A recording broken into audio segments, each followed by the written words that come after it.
Are you an entrepreneur? Are you always looking out to grasp the next opportunity? Are you always ready to pounce on the next idea? Are you always ready to get whatever's coming next for the next big thing, the new thing, the big thing? When you talk to people, do you say, I'm always ready to go for what's next? I'm a serial entrepreneur. I have a lot of preneurs behind me, and I have a lot of preneurs ahead of me, and I'm going to keep being a serial entrepreneur? Well, guess what? No one wants to do business with you. Maybe you're a startup. Maybe you have a successful startup. Maybe you've had a couple successful startups. Maybe you tell people, I have a successful startup. I've had a couple successful startups. I know how to make startups. Guess what? No one wants to do business with you either.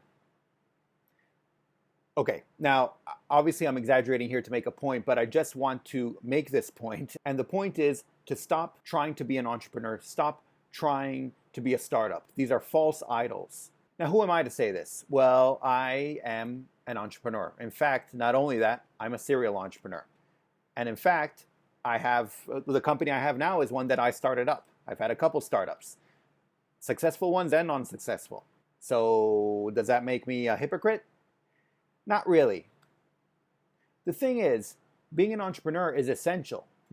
Every company that's out there had started up at some point, and everyone who set up a company is an entrepreneur. But the difference is to stop treating entrepreneurship and startups as goals in themselves, as targets in themselves. I once heard this VC telling these group of startups that when you set up your own company, when you have a startup, you need to make sure that you have at least 1 month's runway. This means you need 1 month's worth of cash in order to survive for the next month.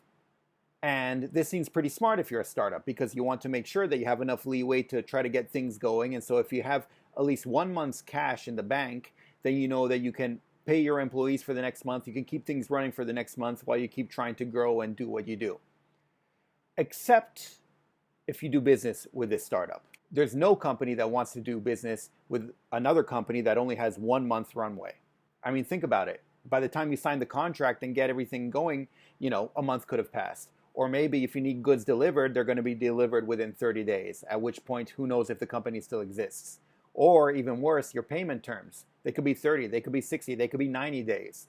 You want to make sure that company is around in 30, 60, and 90 days. And even if none of this happens, the fact is you put a lot of investment and effort and energy into establishing a partnership or a clientele or whatever it might be with this other company. And then if you don't know if the company's going to be around next month, it's not really worth it. But this is even for yourself. If you don't see your company as a business, but you see it as a startup, if you don't see yourself as a business person, but you see yourself as an entrepreneur, you are putting limits on yourself. And you are limiting the amount of growth that can happen in your company and in yourself. Let's face it, being an entrepreneur these days or being in a startup is pretty cool. A lot of people want to say they're an entrepreneur. A lot of people want to say they work in a startup, they set up a startup, or anything along those lines. And that's where the issues come in. And that's where it becomes this false goal, this false target, this false idol. And that's where automatically people start putting limits on themselves. So this is for all of you entrepreneurs, all of you freelancers, all of you people who own your own business, run your own business, started up your own business, anyone along those lines. This is for you. This is to show you that you should stop trying to be an entrepreneur and running your successful startup and start running a business.